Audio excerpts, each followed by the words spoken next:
नाज़रीन, पहाड़ी reservation bill को राज्यसभा में मंजूरी मिलने के बाद पहाड़ी तबके से ताल्लुक रखने वाले लोगों के एक वफ्द ने मरकजी वजीर अर्जुन मुंडा से मिलने पहुंचे और उन्हें शुक्रिया अदा किया। इस मौके पर मरकजी वजीर ने कहा कि नरेंद्र मोदी हुकूमत की कोशिश है कि मुल्क के सभी हिस्सों में तरक्की हो और हर तबके से ताल्लुक रखने वाले लोगों को फायदा पहुंचना चाहिए।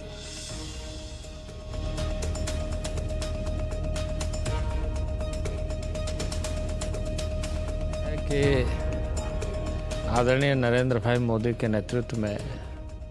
भारत सरकार प्रतिबद्ध है कि देश के सभी हिस्सों में समानुपातिक ढंग से विकास हो, अवसर मिले और लोग आगे बढ़े और इस देश के तरक्की के बारे में अपना योगदान दें। इसी कड़ी में बहुत सारे फैसले ऐसे हुए हैं जो काफ़ी अरसे से लोगों के मांगे रही है, जिसको पिछले सरकारों ने ध्यान में नहीं रखा, और कई ऐसे फैसले जिसके माध्यम से आज पूरा संपूर्ण भारत एक सशक्त बन करके उभर रहा है। तो इनके भी बहुत दिनों से यह मांगे थी जो पूरी हुई, और मैं उम्मीद करता हूं कि आने वाले दिनों में वहां के लोग इन सारे चीज़ों का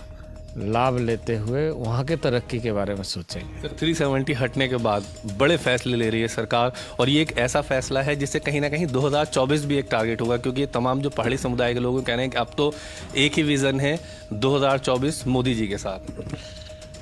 देखिए, 2024 के बारे में तो देश अब फैसला कर चुका है कि आगे हमें कैसे बढ़ाना है और किसके नेतृत्व में आगे बढ़ेगा। इसमें अब कोई किंतु परंतु नहीं है, लेकिन हमें बहुत कार्य अभी करना बाकी है। इन कार्यों को आने वाले दिनों में, जिस तरीके से आपने जिक्र किया ना कि धारा 370 के वजह से जो परेशानी लोगों को हुई, अब धीरे धीरे समझ में आ रहा है कि वो परेशानी से कैसे बाहर, कई आ चुके हैं, कई आ रहे हैं और कई उसके साथ अब नए संकल्पों के साथ बढ़ रहे हैं। स्पष्ट नीति, स्पष्ट लक्ष्य जब कोई भी देश तय करता है तो पूरे देश, पूरे समुदाय के आगे बढ़ने का संकल्प लेते हैं। और माननीय प्रधानमंत्री जी ने यही किया कि देश का जो प्राइड है, देश का जो स्वाभिमान है, देश की जो संस्कृति और देश की जो विरासत है, उसको लेकर के हमें कैसे आगे बढ़ना चाहिए। तो ये चीज़ें अब सतह पर दिख रही हैं।